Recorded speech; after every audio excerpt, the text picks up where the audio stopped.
नमस्कार, मैं हूं अंजलि इस्टवाल। 6 बजे की खबरों में आपका स्वागत है। शुरुआत करते हैं उत्तर प्रदेश और विधानसभा चुनावों की खबर के साथ। वहां के दूसरे चरण के लिए 14 फरवरी को वोट पड़ने हैं और पश्चिमी उत्तर प्रदेश और रुहेलखंड के 9 जिलों की 55 सीटों पर मतदान इसके लिए किया जाएगा। जिन जिलों में चुनाव होने हैं उनमें सहारनपुर, बिजनौर, मुरादाबाद, संभल, अमरोहा, रामपुर, बदायूं, बरेली और शाहजहांपुर शामिल हैं। दूसरे चरण के चुनाव के लिए सुरक्षा के पुख्ता इंतजाम किए जा रहे हैं। 2017 के चुनाव में यहां की 38 सीटों पर बीजेपी ने कब्जा किया था। समाजवादी पार्टी को 15 सीटें मिली थी और कांग्रेस के खाते में 2 सीटें गई थी।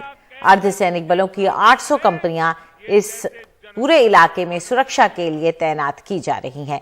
सभी पार्टियों ने अपना पूरा जोर शोर लगा दिया इससे पहले प्रचार के लिए। सभी स्टार प्रचारक इस बार मैदान में उतरे हुए नजर आए। कोविड को लेकर नियमों में जो ढील हुई है उसका फायदा सभी पार्टियों को प्रचार के दौरान मिला है। सभी बड़े नेता हर पार्टी के रैली करते हुए दिखे। हालांकि कई रैलियां जो हैं वो वर्चुअल भी हुई, लेकिन कई रैलियों के लिए खुद बड़े नेता भी पहुंच सके मैदान में। ज्यादा जानकारी के लिए आइए सीधा रुक करते हैं हमारे सहयोगी रवीश रंजन के पास। रवीश, किस तरह की तैयारियां हैं चुनाव के लिए? आज देखिए अंजलि, अगर मैं तैयारियों की बात बताऊं तो ये नूरपुर में मैं मौजूद हूं और आप देख सकते हैं कि बस अड्डा है ये। यहाँ आमतौर पर तमाम सारी बसें खड़ी होती हैं, लेकिन केवल 2 बस खड़ी है। तमाम हैरान परेशान यात्री यहाँ पर हैं। तो यानी सारी सरकारी जो बसें हैं ज़्यादातर वो चुनाव ड्यूटी में चली गई हैं। पोलिंग पार्टियां रवाना हो चुकी हैं। अलग अलग जगहों पर जो भी सेंसिटिव बूथ हैं उन पर तैनाती अभी चल रही है।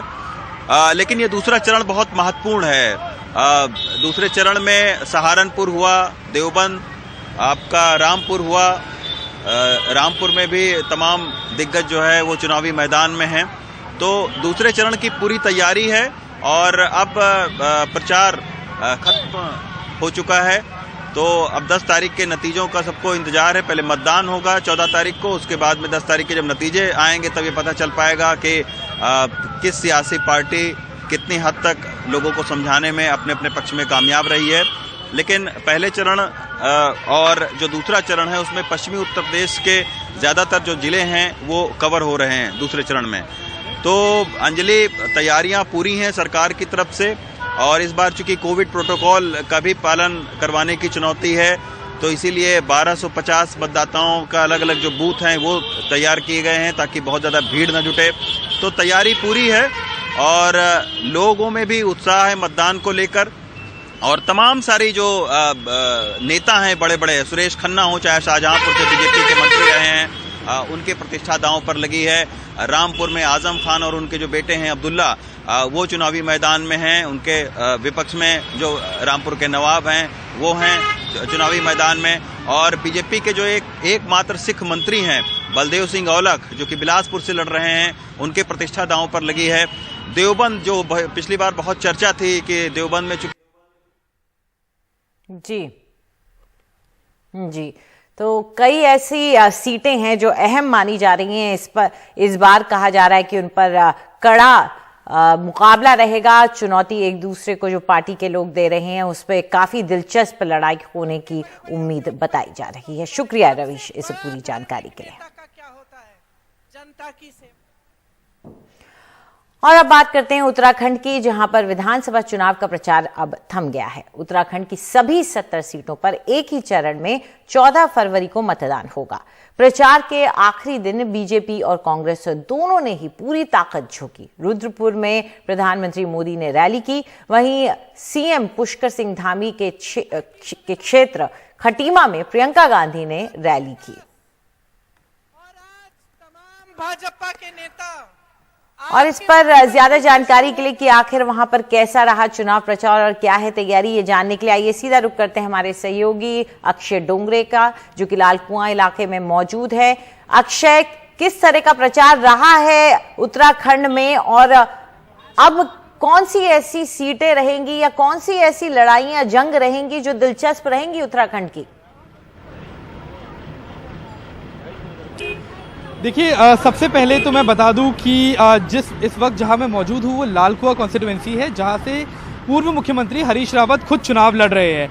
यहां से जिन प्रत्याशी को पहले टिकट मिलना था संध्या कांग्रेस से, उन्हें टिकट ना देकर पूर्व मुख्यमंत्री हरीश रावत को टिकट दिया गया, तो वो खुद एज एन इंडिपेंडेंट यहाँ से चुनाव लड़ रही है। तो वो एक बड़ा दिलचस्प मुकाबला रहने वाला है और काफ़ी बड़े बड़े चेहरे हैं। जैसे कि बात की जाए तो सीएम पुष्कर धामी की बात की जाए तो खटीमा से वो चुनाव लड़ रहे हैं। और एक बहुत इंटरेस्टिंग फैक्ट ये है कि हर बार कोई भी मुख्यमंत्री अगर उत्तराखंड का चुनाव उन्होंने लड़ा है तो वो हारे हैं, चाहे हरीश रावत की बात की जाए या फिर उनसे पहले जिन मुख्यमंत्रियों ने चुनाव लड़ा है वो सभी हारे हैं। तो ऐसे में दिलचस्प रहेगा ये देखना कि क्या पुष्कर सिंह धामी इस ट्रेंड को तोड़ पाएंगे, इस रिकॉर्ड को तोड़ पाएंगे। दूसरी बात, हर 5 साल में सरकार बदलती है, तो क्या इस बार बीजेपी की ही सरकार रहेगी या फिर कांग्रेस की सरकार आएगी? एंटी इनकम्बेंसी एक बड़ा रोल प्ले करेगा, वो भी दूसरी चीज़ है।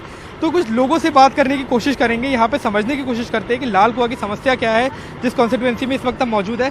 आप यही के रहने वाले हैं सर? हाँ। तो क्या क्या प्रॉब्लम्स है यहाँ पर, क्या क्या देखा आपने? मतलब एक तो यहाँ विकास के नाम से बिल्कुल नहीं है। अस्पताल है 5 साल से जो बंद है, वहाँ धूप जम गई। और यहाँ रोडों की समस्या बेकार है। और राशन आधा ये कालाबाजारी कर रही है भाजपा सरकार। यहाँ पे उत्तराखंड में कालाबाजारी हो रही है राशन में, जो ये गरीबों को राशन मिल रहा है इसमें कालाबाजारी कर रही है ये। अच्छा, एक और बात बताइएगा, रोजगार की बात बहुत ज्यादा की जा रही है, बेरोजगारी की बात की जा रही है, महंगाई की बात की जा रही है, उन सब के बारे में आप लोगों का क्या कहना है? सर ये है कि पिछले जो 5 साल का उससे पहले कार्यकाल था बीजेपी का, वो अच्छा था। और जो अभी जो दूसरा कार्यकाल 5 साल का शुरू हुआ, इसमें उन्होंने और बैकवर्ड कर दिया। मतलब हर चीज़ को, मतलब महंगाई, हाँ महंगाई, मतलब कहना ही, मतलब एक क्या है, समझ देखने वाली बात है वो। बाकी कोई कितना भी कुछ बात फैलाए कि हाँ ये अच्छा वो अच्छा, हमें तो इस बार देखो तो बदलाव मांगता है। हाँ, आप बताइएगा क्या क्या इश्यूज है यहाँ पे राज्य के, क्या लगता है किसकी सरकार बनने के ज्यादा चांसेस है? ये तो अभी कोई भी कह नहीं सकता कि सरकार किसकी बनेगी, लेकिन मैं आपको बता दूं यहाँ के ना स्थानीय मुद्दे, आज तक जो भी नेता यहाँ आया चुनाव लड़ने, उन्होंने बहुत से वादे किए। यहाँ लाल कुआं जो विधानसभा जिसके नाम से है, उसके वहाँ के मालिक लोगों को आज तक मालिकाना हक नहीं मिला।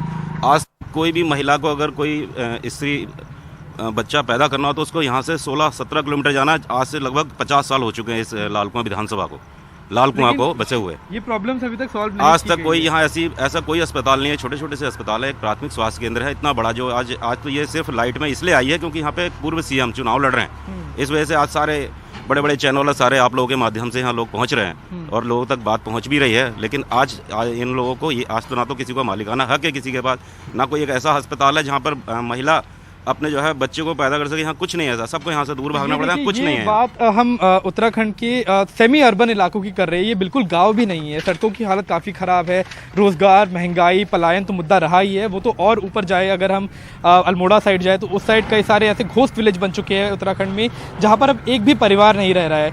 इनफैक्ट अगर बात की जाए जनरल बिपिन रावत के खुद के गाँव की, तो वहाँ भी अब तकरीबन 5 से 10 लोग ही बचे हैं, वो भी एक घोस्ट विलेज बनने या फिर भूतिया गांव बनने की कगार पर वो गांव पहुंच चुका है। तो मुद्दे कई सारे हैं।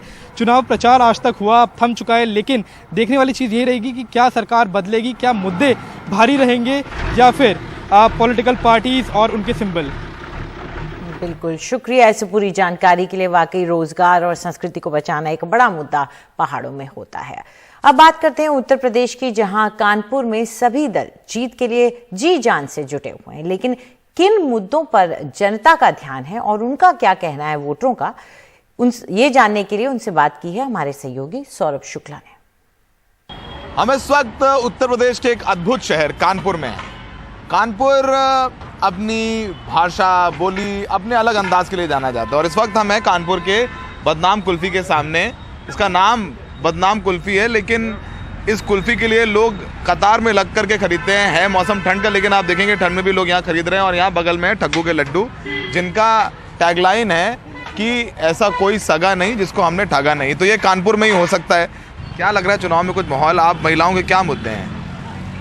हम तो भैया किसी को वोट नहीं देते, सब ऐसी सरकार है जो आती है अपना काम बनाती है बस। क्यों तो वोट देना चाहिए। मेरे 2 लड़के हैं, सब बेकार है। गवर्नमेंट ये सरकार आएगी, नौकरी जो वैकेंसी निकलेगी, ये सरकार आएगी, सबको आते जाते देखते रहते, कहीं कुछ नहीं होता। सरकार तो कह रही है हम रोजगार दे रहे हैं, गांव में फ्री राशन मिल रहे हैं। क्या रोजगार दिया? बस यही राशन बट 6 किलो गेहूँ मिलता है और मान लो 2 मियाँ बीवी हैं, 6 किलो गेहूँ में महीना पार हो जाता है। हमसे बताओ युवा क्या सोच रहा है कानपुर का?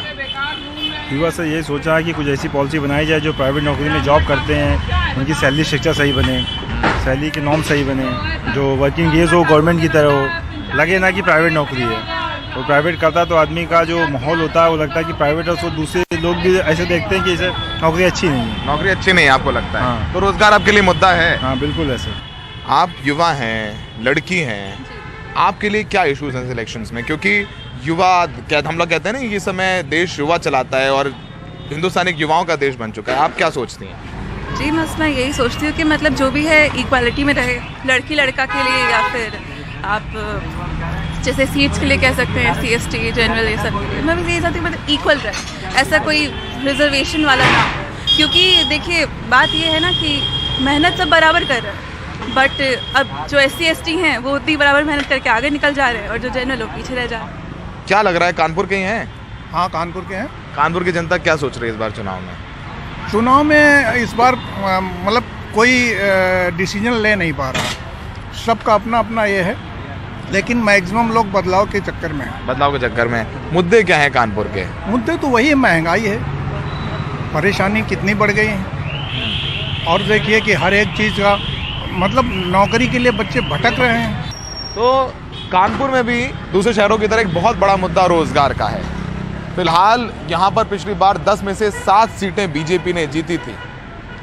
3 सीटें में 2 सीट समाजवादी पार्टी और 1 सीट कांग्रेस ने जीती थी। इस बार लड़ाई काफ़ी तगड़ी लग रही है, लेकिन सवाल सबसे बड़ा यही है कि कानपुर में भी दूसरे शहरों की तरह रोजगार को लेकर के लोग नाराज़ हैं। फिलहाल देखना होगा 10 तारीख को ये कानपुर का सहरा किसके सर बनता है, लेकिन कानपुर में चुनावी चक्करलस करिए आनंद आ जाता है। सहयोगी विनीत के साथ कानपुर में सौरभ शुक्ला, NDTV इंडिया।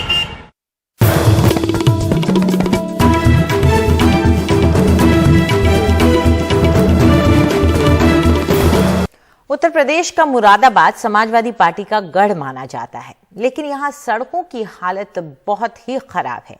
गड्ढे वाली सड़कों के लिए कैसे सियासत जिम्मेदार है, बता रहे हैं हमारे सहयोगी रवीश रंजन शुक्ला। ये कुंदरकी सड़क है और इस सड़क की आप हालत देखिए। पिछले 3-4 साल से ये पूरी सड़क जो 8 किलोमीटर की सड़क है ये एकदम टूटी पड़ी हुई है और ये आप देखिए कितने बड़े बड़े गड्ढे हैं। इस गड्ढे युक्त सड़क के धरने प्रदर्शन की खबर कहीं नहीं आती है। ये क्यों सर सड़क नहीं बन पा रही है? सर यहाँ इसके अनगिनत धरने हुए हैं, लेकिन पता नहीं जो राष्ट्रीय चैनल हैं उन्होंने कभी ये 9 किलोमीटर की सड़क आज तक नहीं दिखाई है। हमें तो ये ऐसा लगता है कि जो यहाँ पे सांसद मुस्लिम रहते हैं और विधायक मुस्लिम रहते हैं, इस कारण इस इलाके की जनता का ये मानना है कि इस इलाके में जो विकास नहीं हुआ है, या ये सड़क जो है इतने गहरे गहरे गड्ढे हैं कि इसमें धान लगा करके इसमें खेती की जा सकती है। ये क्यों नहीं मुद्दा है? ये देखो, लगाओ लगाओ जोर लगाओ।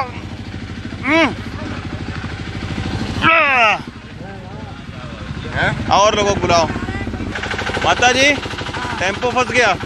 और क्या? तो ये कैसे? अभी ये कैसा है? ये रोड की वजह। तो ये हर दिन ऐसे ही आप लोगों को जूझना पड़ता है? बहुत दिनों से है। तो ये क्यों नहीं बन रही है सड़क आखिर? अब क्या पता, वो तो वही जान सकते हैं। अच्छा तो कोई नेता आता है तो नहीं बोलते कि भाई ये सड़क नहीं नेता बनी? को दिखना रहा, बोलने से हमारी कौन सुननी है? नेता को दिखना रहा, दिन रात नेता निकलना है, हम भी निकलना है। नेता लोग तो ठीक है। और उसमें सांसद जी ने एक लेटर लिखा था DM साहब को, के सड़क जो जल्द से जल्द बनवाई जाए। उसको कोई भी सुनवाई नहीं, कोई भी। बीजेपी की सरकार ने, सपा की सरकार, यहाँ सपा का सांसद था, सपा के विधायक जी हैं हमारे यहाँ, तो सरकार थी बीजेपी की, उन्होंने सुना नहीं। इनने ये मुस्लिम बहुल्य क्षेत्र है, ये तो हर चीज को जो है हिंदू और मुस्लिम से देखती है बीजेपी। ये कब से टूटी हुई है सड़क? ये तो कम से कम हो 10 साल। 10 साल से ऐसे ही है? हाँ ये ऐसी है 10 साल से। तो क्यों नहीं बन रही है? ये क्या पता ये क्यों नहीं बन रही? बतेरा हमने कंप्लेन कर दिया, बतेरा का एप्लीकेशन दे दिया। यहाँ तो हादसे भी होते होंगे? बहुत हादसे होते हैं। हाँ विकास बोल रहा है, योगी जी का गड्ढे देख लो क्या है। विकास बोला है। विकास बोला है? विकास बोला है। नहीं तो इस गड्ढे से जब भी बस आती होगी आपकी जी, तो सारे लोग बोलते होंगे कि विकास बोल रहा है। इतनी गाड़ी में आवाज आती होगी। तो ये तो आप हर रोज चुनौतियों से जूझते होंगे। और बहुत बेवजह परेशानी है, ठंड में मत्थे पे पसीना है। इस सड़क की शुरुआत में एक बोर्ड भी लगा हुआ है जहां लिखा हुआ है कि आपका हार्दिक स्वागत करते हैं, बट उस बोर्ड को पढ़कर आप इस सड़क से कतई मत गुजरिएगा, वरना आपको परेशानी के सिवाय कुछ नहीं मिलेगा। मुरादाबाद से अनवर कमाल और सुधीश कुमार राम के साथ रवीश रंजन शुक्ला, एनडीटीवी इंडिया।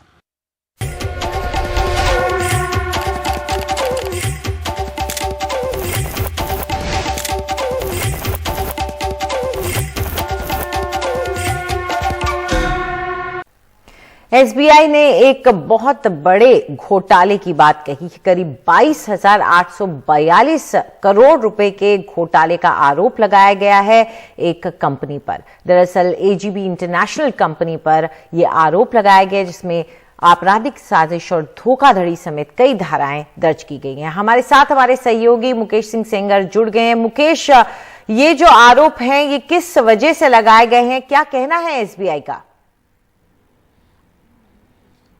देखिए, स्टेट बैंक ऑफ इंडिया के डीजीएम ने एक शिकायत दी थी 25 अगस्त 2020 को, और इसमें 28 बैंकों के समूह थे इस शिकायत में, जिसमें कहा गया था कि गुजरात के सूरत की एक कंपनी है एबीजी शिपयार्ड लिमिटेड और एबीजी इंटरनेशनल लिमिटेड, और इसके जो डायरेक्टर्स हैं इन्होंने इन बैंकों से करीब 22,842 करोड़ रुपए लोन लिया है, लेकिन इस लोन को इन्होंने अपने निजी खातों में डाइवर्ट कर दिया। यहाँ तक कि इस लोन को विदेश भेजा गया तो पूरा जो पैसा है वो चीट कर लिया गया।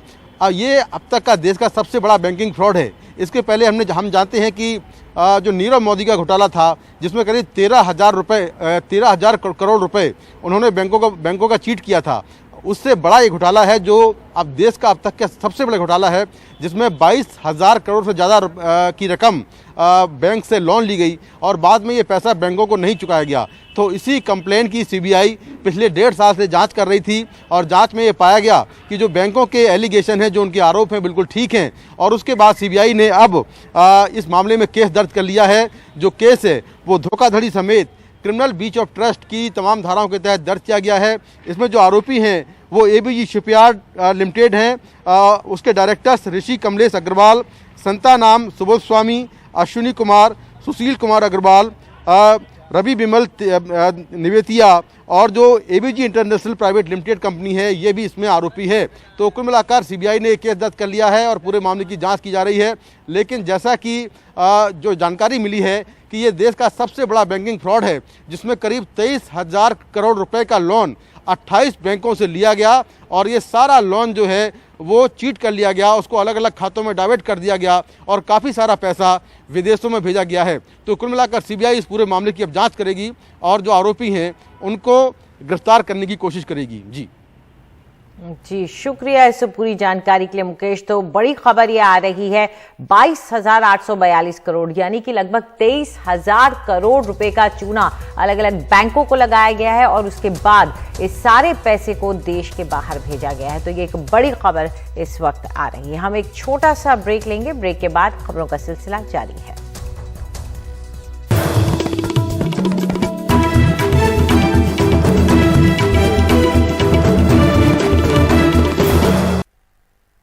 मशहूर उद्योगपति और बजाज ग्रुप के पूर्व चेयरमैन राहुल बजाज का निधन हो गया है। 83 साल की उम्र में आज पुणे में उनका निधन हुआ।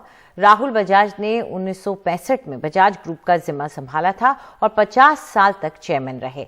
राहुल बजाज की अगुवाई में ही बजाज ऑटो का टर्नओवर 7.2 करोड़ से 12,000 करोड़ तक पहुंच गया।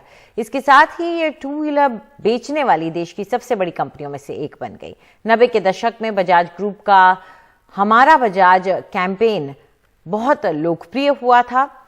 राहुल बजाज को साल 2001 में उद्योग जगत में योगदान के लिए पद्म भूषण सम्मान से नवाजा गया था।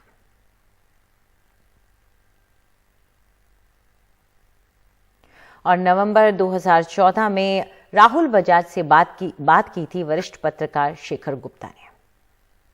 But Rahul, now that we know the Ra story, right? Rahul, Rajiv, Rahul story, right? It just reminds us that your family and the Gandhi family, and Congress, but also the Gandhi family have been very closely together over 3 generations, 4 generations. Yeah, but that all finished after Jawaharlal ji passed away in 64. Right. Why? Partly no fault of theirs. Because in 69, when in her own interest, Indira ji split the Congress, and my father was a 3-term member of Lok Sabha from my home constituency, Wardha. Right. Lok Sabha, Wardha. Right. He stayed put with Congo, with Morarji Desai. Right. And Indira ji got very angry. She said, how can Kamal and we were in Vile-Parle in Bombay in a school together. In UK he was in Cambridge, she was in Oxford. I mean, they were also similar ages. I don't know. Right. I mean, you know the story of the name and all that. Right. So naturally she understood, but he had called me that time. Like, we can get into trouble. Should I resign as chairman of all the companies? No, the company can be nationalized. Banks are nationalized. Coal mines are nationalized. I don't. क्या बोल रहे हैं आप? होनी चाहिए nationalized. डरते काम करेंगे? जमुनालाल का ग्रैंडसन, कमलनाथ का लड़का क्या डर के काम करेंगे? हाथ जोड़ के बात करेंगे सब, पर डरेंगे नहीं किसी से. तो जब तो Jamnalal grandson, what is his advice now to this Mrs. Gandhi, to Sonia Gandhi? Does she have a future? Does her party have a future? Or what does she have to do to create a such future? बोलेंगे तो मैं बहुत ही unpopular हो जाऊंगा. तब सच नहीं बोले, तब झूठ नहीं बोले जब प्रधानमंत्री बैठे को बोल दिया, 69 में इंदिरा गांधी को बोल दिया, तो अब क्या डर है? नहीं, एक तो फियर नहीं, एक तो reservation. I am not in politics. I don't know all the details. You are a wise man. As a citizen of India, in the interest of the country, which needs 2 strong national parties. Right. I don't believe in one party. And these small parties are good. Regional parties, we can't do without them. After this election, we said regional parties are dying. I think neither statement is correct, whether it's an SP or a Mayawati or a DMK. You never know, they can come back. Mamta, they will remain, kam jada. But we need at least 2, because then too many becomes a problem. 2 national parties. So one has become now BJP. We have to strengthen National Congress, Indian National Congress. That's my one presumption, and this is what my objective, not that I can do it. Now here I'm saying very controversial, maybe it's wrong. My son Rajiv, elder son Rajiv, is a little bit, not quite a bit friendly with Rahul. I can't call, for me he's like a nephew, he's not a friend or something. I think he's a great guy, he's a very straightforward, very nice, lovable guy. But I believe he should take leave from politics for at least 5 years, maybe forever. Maybe he'll come back. Rahul Gandhi should take leave from politics for at least 5 years. From the Congress party, which means politics. Politics.